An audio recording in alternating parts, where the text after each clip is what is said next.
Hello students.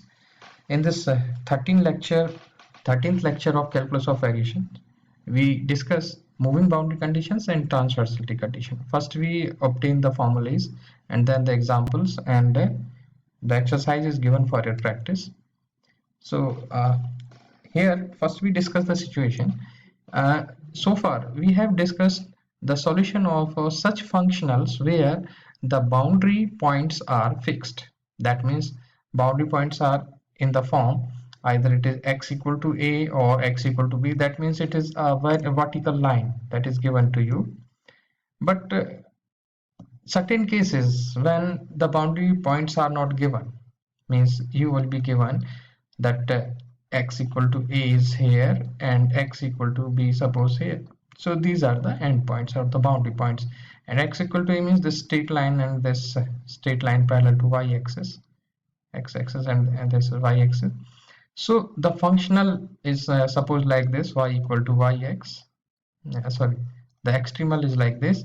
Then the points you are given the values of this y at x equal to b and x equal to a. So in this situation what is happening, the boundary points are fixed, but in certain situations you are not given the value of y at x equal to b or at x equal to a. Then you apply the natural boundary conditions. We have already discussed such kind of problems.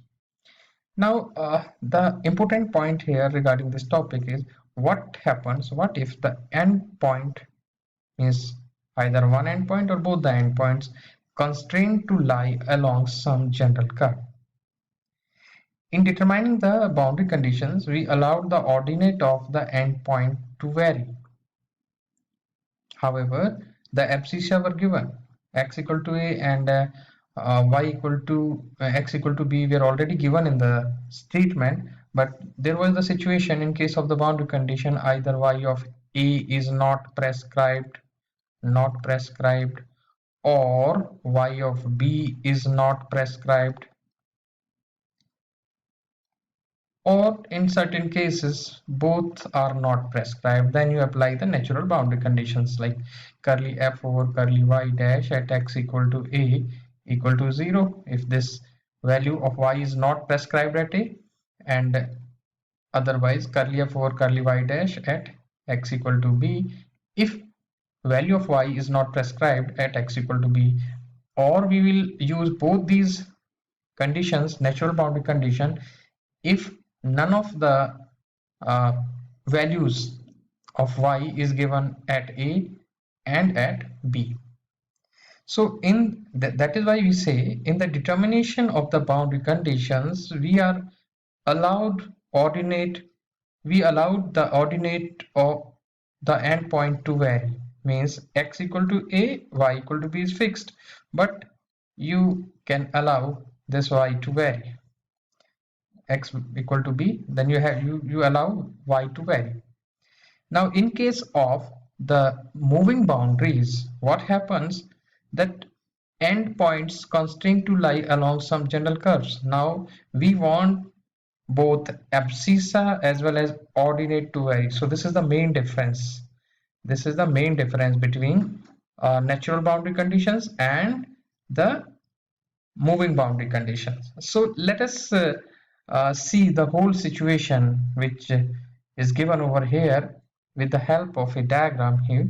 You see in this diagram, suppose this y equal to yx is the extremal. Suppose this is our extremal curve.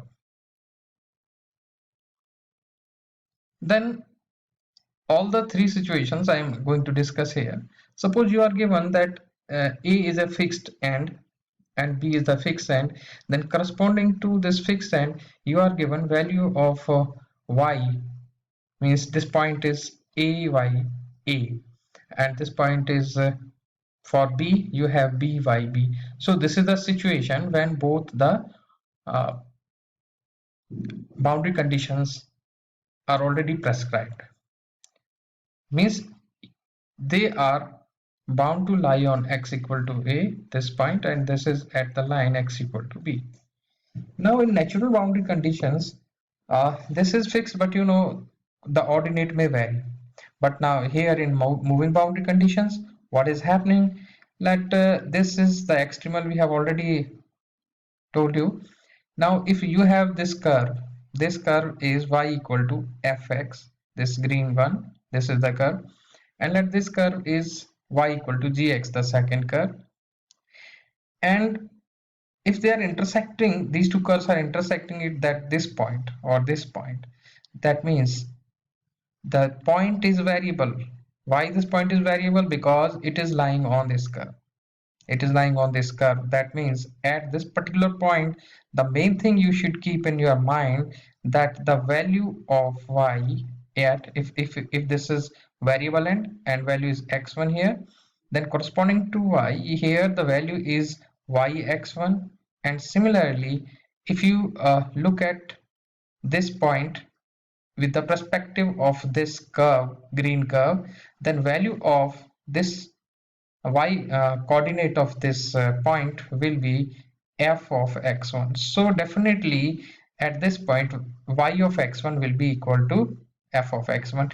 Exactly in the same manner at this variable, and the value of y at x2 will be equal to value at g at x2. So this is very important thing you should keep in your mind for solving the numerical problem related to the moving boundaries. So next we are going to derive these moving boundary conditions or the transversality conditions here. Consider the functional like this. This is the basic functional.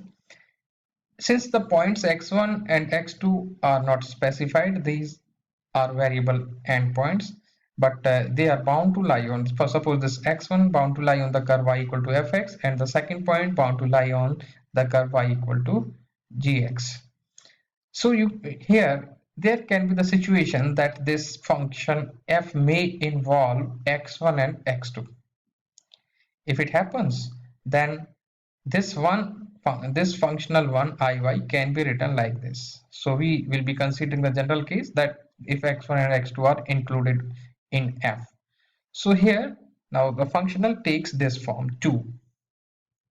Now you see, if this is our actual or the true functional extremal, this curve gives the actual extremal, and this is assumed extremal, you can see, then definitely there is some distance between these two curves y and y star x, and you already know the distance of this curve generally is taken in this form, that y star x is equal to this epsilon eta x. Eta x is any continuous function here, and epsilon is very small, tending to 0. So we take this in this form.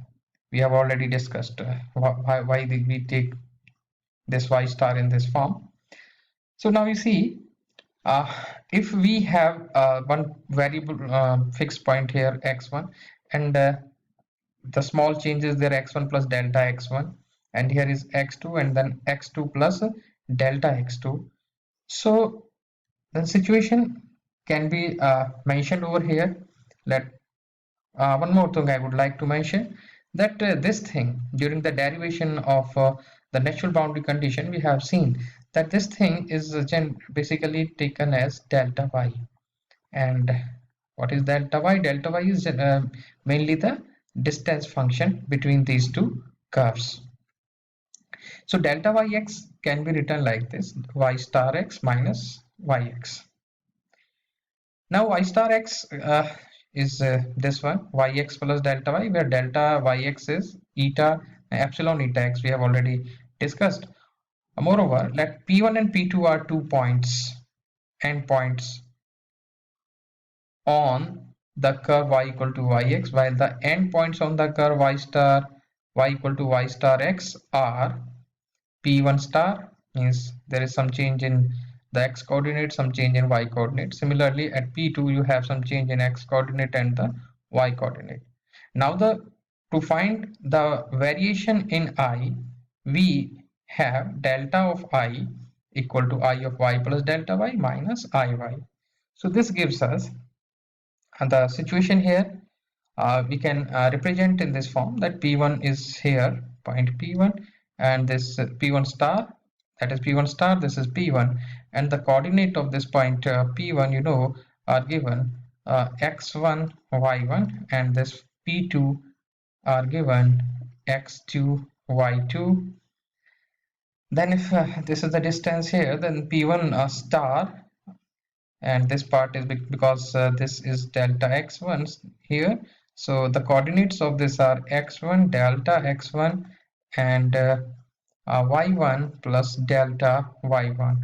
Similarly, for P2 star, we can say the coordinates are x2 plus delta x2 and y2 plus delta y2. So these are the coordinates of these points. Now we want to find the extremal. We want to find the variation delta I. The main thing is here. Delta I you have to calculate. So you already know in equation 3 the formula of delta is Iy plus delta y minus Iy. Now I delta y plus, you can write in this way. This is Iy plus delta y, means this part. This part is Iy plus delta y, means when there is the distance of the curve y star from y is delta y, so definitely the values changes accordingly. Here x1 becomes x1 plus delta x1, x2 becomes x2 plus delta x2, and simultaneously you can see, incidentally you can see here from when this is at this point here, this is from P1 star to P2 star, P1 star to P2 star. This is I of y plus delta y. So the endpoints will be x1 plus delta x1 and x2 plus delta x2 minus Iy. Iy is nothing but for the lower curve. So that can be written in this way, minus x1 to minus integral x1 to x2 and this f like this. Now we simplify this further. X1 to x2, this thing. I want to put in the general form for the Taylor's expansion. How I can split it, or I can have alternate representation of this integral. Now you see this integral is from, here is suppose x1, then x1 plus delta x1, and so then x2 and x2 plus delta x2. So if I'm representing this integral from x1 to x2, if I want to represent it from x1 to x2, means here to here. So let us split this as, because we are given the integral from this to this. So let us see how to manipulate this situation. I can write it as x1, because we are given x1 plus delta x1 to x2 plus delta x2. So I split it in two parts. First, I should write the integral x1 plus delta x1 to x2, then x2 to x2 plus delta x2, right? But while writing it in the form x1 to x2, something is missing. That means this part is missing. In order to compensate this part, we add the integral from x1 to x1 plus delta x1 and subtract the same integral. When you add this part here, when you add this part up to here, x1 to x2, so what happens? You can get this integral from x1 to x2 and minus this as it is. But simultaneously, this is an extra part, x2 to x2 plus delta x2 in this one, so that is there. But we have added and subtracted this part from x1 to x1 plus delta x1. So to compensate this, we have already subtracted the same thing here. So that is why the equation number 4 takes this form, and this becomes equation number 5. Now in this equation number 5, in the first integral, we can easily apply the Taylor's expansion. Now using the Taylor's expansion in the first integral and the mean value theorem in the second integral and third integral, we get this type of situation. We are writing it as approximately, delta is approximately not equal. Why? Because during the Taylor's expansion, we had to uh, ignore the higher order terms. That is why we are taking it as approximately equal to. So the higher order term already has been neglected.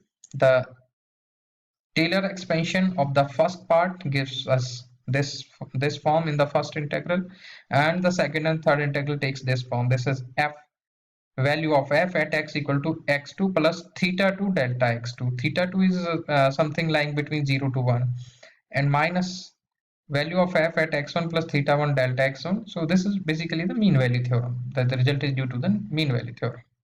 Now further, this part can be simplified. What does it mean?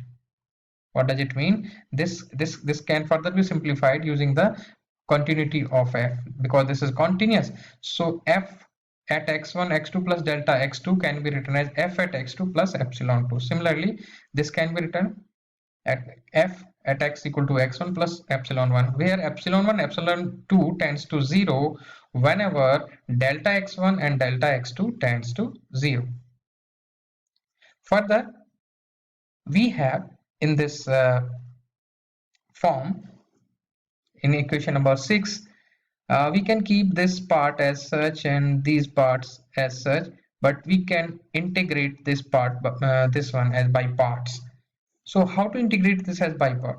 J equal to, I am considering this part only, x1 to x2, and this can be written as basically this delta y dash is equal to, this is property of variation we have already discussed in our earlier lectures, that d by d of x, dy of x, in fact. So we can take this dx, this dx operator outside, means these are commutative. We can take d by dx is outside and delta is inside, so that way we can write it this form. Why we are putting it in this form? Because now this is derivative of something, and this one, so one is the first function and the other is second function. So by integrating by part, we get this form, first function, and this is first function here, and this is second. First function, integration of second, that become dy and delta y, and limits are from x1 to x2 minus x1 to x2 integral, and derivative of the first function and integration of second, again delta y.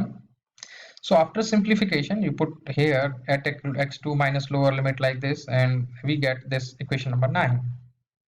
Now using the conditions 7, 8 and 9, equation 7, in place of this we write this thing, in place of this we write this, and 9 we put the value of this partial integration by part in equation number 6. After substituting all these values in equation number 6, we get this. Here we have replaced delta I with the delta, because we have taken these values, that epsilon 1 epsilon 2 tends to 0 and delta x1 delta x2 tends to 0. Because of that, we have also removed here approximation sign. So now you can say that this is delta I, because it is the principal linear part. So this is the variation now, in fact. So in variation, you see this is correspond, because delta y is arbitrary. Delta y is arbitrary, and the sufficient condition for the existence of an extremum is that delta I equal to 0. We have already proved. So when this part you consider this delta I equal to 0 for the existence of extremal, what happens? That delta y is arbitrary, the whole part will be equal to 0 and the remaining things are equal to 0. But in doing so, this gives you the Euler's equation, and rest of the things gives you the boundary conditions. So we shall simplify the boundary terms. So what are the boundary terms? In this case, these are the boundary terms. You take the things corresponding to x2 on one side and corresponding to x1 on the other side. So you can see we will be having two boundary conditions or boundary terms here. Now you see, we shall simplify the boundary terms using the relation between delta x1 and delta yx1 and between delta x2 and delta yx2. So as I have already mentioned that at the moving boundary point, point x1 or x2, the value of this yes uh, actually these are equal. Somewhere I have mentioned, yes, here I have mentioned that these are equal, y of x1 equal to fx1 and y of x2 equal to gx2. So using this fact, what we do, y at x1 equal to f of x1. So f of x1 plus delta x1 is basically y of x1 plus delta x1 plus epsilon this. Yes, then expanding it by Taylor series, we can have here f dash x into delta x1 and here y dash x delta x2. And this whole part, is equal to delta y of x1. Similarly, we can have for the second boundary point, g dash x equal to this thing. And this gives us delta of yx1 is this quantity and delta of yx2 is this quantity. Consequently, the boundary terms in equation 10 becomes this plus this equal to 0 and this plus this is equal to 0. Using equation 11 and 12 over here, 11 and 12 in here. So the transversality conditions comes out to be these two. Note that if f does not involve x1 and x2, so this part will be cancelled out because this will become 0, this is 0. So the transversality conditions reduces to this form. So in case of the moving boundaries, the conditions are called transversality conditions. And in case of the situation where abscissa are given and ordinates are allowed to move are called the natural boundary conditions. So these are the two boundary conditions. And here is some special case. And what is the special case? If we have f in the form this, so you can directly write that in this situation the curve reduces the conditions reduces to transversality condition reduces to these two, the first condition and second, and these conditions are called orthogonality condition. Why orthogonality? Because this is slope of y and the slope of tangent to the curve at a point here and here is 90-degree, because the product of slopes y dash means this thing and df by dx is equal to -1. So this is the condition of orthogonality. So that is why these conditions are called orthogonality conditions. Now the concept will be more clear with the help of a few examples. So I'm taking this example here. In this case, what is happening if the number m is not pre-assigned, then show that the extremal corresponding to this problem are of the form this: yx equal to 2 plus 2x cos m, where m satisfies the equation 2 plus 2m cos m minus sin m equal to 0. Now here you can see our a boundary point x equal to 0, the boundary point is fixed as well as the value is given. So only thing is that our second boundary point m is lying on certain curve, and curve is sin x. So therefore we shall use these conditions here. Means we have to invoke the transversality condition, because one of the point is variable point where the abscissa is variable as well as the ordinate is variable. Then you have to prove the value of yx will be this, where this m can be obtained from the equation this, or m will satisfy this equation. So you can visualize the situation here. Suppose this is our x-axis and y-axis, and this is the sine curve y equal to sine x.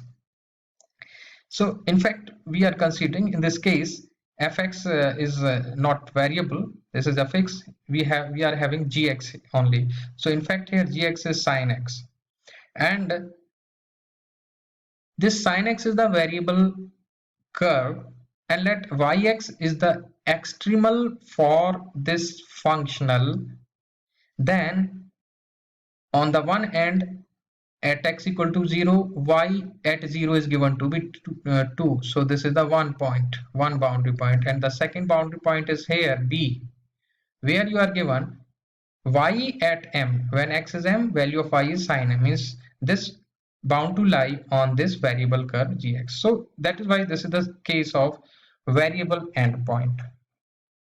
Fine. So now in this case, f is y dash square, and when you try to solve the Euler equation reduces to this form, y double dash equal to 0. And when this, after solving this, taking the two-time integration, you get yx equal to this. So here a and b are two unknown constants. Now one boundary condition is already there when y at 0 is given to be 2. So when we put y equal to 0 here, x equal to 0 here, so the value left hand side is 2. That means y at 0 equal to 2 plus a into 0. So in fact,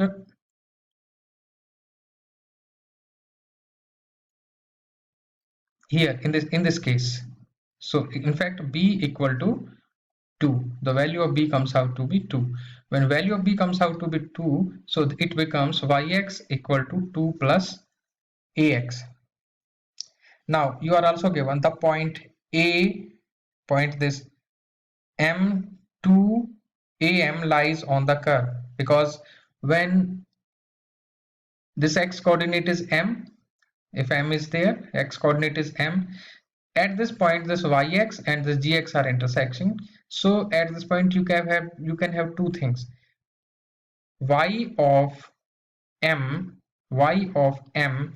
will be obtained from this. When you put here y of m, so it becomes 2 plus am. So that is why this lies on the curve y m equal to sin m. So we can say, as we have already told, that yx in this case, y at m will be equal to g at m. So this situation here gives you, this is y at m and this is g of m. After simplification, we get this equation. Now invoke the transversality condition. Transversality condition, we will use only one condition because one variable endpoint is there. Let f plus g dash minus y dash curly f or curly y dash equal to 0 at x equal to m, where gx is equal to sin x. Now evaluate the things involved over here. When f is y dash square, g dash x, definitely here cos x, curly f by curly y dash, you take the partial derivative with respect to y dash, that is 2y dash. Also we have obtained yx is this thing, then y dash is definitely equal to a. Now substituting these values in the equation number 5, y dash square f, because f is y dash square, I am writing here y dash square x for the detail, plus this gx means g dash x, g dash means g dash x here, y dash means y dash x here, and curly f or curly y dash at x equal to m, at x equal to m equal to 0. Now it gives you y dash, because at x equal to m you put here the things y dash square m, g dash m minus y dash m, and 2y dash m equal to 0. Now using equation star, because and 6 in equation 7, in 6 you have y dash x equal to a, and here curly f or curly y dash is equal to y dash, twice of y dash we have already substituted over here. We need to look at only this thing, y dash x equal to a. So when I put here m, so definitely it is again m, and for g dash m we can have g dash m equal to cos of m. Now substituting all the things over here, we get this equation. So after simplification, we have a into this thing, either a equal to 0 or a equal to 2 cos m. But when a equal to 0, it will give you some different solution. You can check. So here we are considering a equal to 2 cos m and substituting the value of a in equation 3. In equation 3 is here, because b we have already evaluated, that value of b equal to 2, and you substitute the value of a over here, 2 cos m, so we get the value of extremal in this case. Now substitute the value of a in equation number 4. There is one more equation here. Equation number 4, you put value of a is 2 cos m. So that way we obtain this equation. 2 plus 2m cos m minus sin m. So you can say equation number 8 gives the desired extremal and m satisfies the desired equation 9. So this completes the solution of this. The second problem you can see, you have to show using the calculus of variation, find the shortest distance between a line y equal to x and y and the parabola y square equal to x minus 1. Now first of all, look at these two curves. I'm plotting it here, and this is the parabola whose axis is parallel to x-axis, and vertex lies at the point 0, at the point 1 0. So this is the parabola here, and this is the vertex. And line y equal to x can be plotted like this, passing through the origin. Now you have to find the shortest distance between these two curves. So I don't know where it, we have to search for the 2 points, one x1 at the line and another x2 at this parabola, so that the distance between these two curves comes out to be minimum. Suppose I am considering the point x1 is here and x2 is here. Now the situation becomes of moving boundary conditions, because here x1 is also lying on a curve that is y equal to x, and x2 is also lying on a curve that is the parabola. So the endpoints are movable or moving points. So we can apply the moving boundary or the transversality conditions here. But before that, you need to construct a functional which you have to extremize. Now think about it. Here is the problem of optimization of the distance between these two curves, and definitely the distance between two curves can be optimized on a plane along a straight line. Anyway, it can be a straight line or anything else, I don't know, but first of all you have to construct a functional, and functional is for to find the length of arc between two points, and you already know the length of arc between 2 points is given by s equal to a to b here, 1 plus y dash square dx. So this becomes the functional here. I of y equal to, from between x1 to x2 is 1 plus y dash square. You have to optimize this one. So systematically looking at the solution here, the problem is to obtain a curve that passes through the variable points x1 and x2 lying on the curve fx equal to x, this one, the first curve, and gx equal to this. Pi square can be written as gx equal to root x minus 1. However, it is plus minus. I am considering the positive sign only on this part, suppose. Now we know that the functional in this case is the length of arc between 2 points, that is given by this equation number 1. Now f is this, Euler equation is this. So y double dash equal to 0 after solving this. So finally you get the extremal here again in the form of a straight line. Now you have to evaluate the values of these unknown or the arbitrary constants a and b. Now the variable endpoint x1 lies on this curve fx equal to x, and also on yx equal to ax. So again I repeat here, at x equal to x1 fx equal to y of x. That means fx equal to x1 means this thing, and yx equal to x1 means this thing. Why? It is due to this fact that here yx is ax plus b. So here you substitute x equal to x1, you get this equation. So x1 equal to x, so plus b. So x1 is this equation 3a. Further, the variable endpoint x2 lies on this curve. Also on this curve I am writing simultaneously. So at x equal to x2 also g of x equal to yx. So repeating the same argument as in earlier case, you can have x2 equal to this thing, and the further simplification gives out under root of x2 minus 1 equal to b by 1 minus. Squaring both sides, it gives you like this. But this is the value of x1, you can see here, b over 1 minus in equation 3a. So you substitute the value here. So from here you can also get the value of x2. But now here invoke the transversality conditions, because both the variable ends are given on two curves fx and gx, so we will use both the transversality conditions and evaluate the things which are involved in these two equations, f dash y dash g dash y dash curly f over curly y dash and f. So curly f over curly y dash is this, curly f over curly y dash equal to this, because here if you differentiate it, y dash comes out to be a only.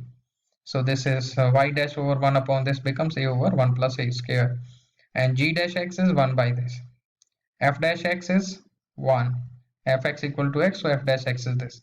So in this way substitute all the things in equation 7 and 8. So from equation 6 what we have this thing, because now here we will substitute value of y dash equal to a, and after simplification we get a equal to -1. Consequently the y dash x becomes a, and a is -1, so y dash is -1. Now using equation 7 in the similar manner, we get 1 plus y dash and all these things at x equal to x2 equal to 0. But you can put y dash equal to -1 here. So after simplification, one more thing for this part, because you are substituting x equal to x2. So x is here only in this term. So you are writing here 1 by 2 root x2 -1 and all these things. So after simplification, you get value of x2 as 5 by 4. Now substitute this value of x2 in equation 5. 5 equation was this one. So from here you can get value of x1. So neglecting the negative value, we have x1 equal to 1 by 2 and x2 equal to 5 by 4. Now put these values of a and x1 in equation number 3. We have this thing. So from here you can get b equal to 1. You can get b equal to 1. So after getting this b equal to 1, the extremal is y equal to ax plus b becomes y equal to, because a you have calculated, a was -1 here, so this is minus x plus b means 1. So this gives you the desired extremal for this case. Now here is the exercise for your practice. You can solve this, and most of the problems have been taken from this book. You can consult this. Thank you.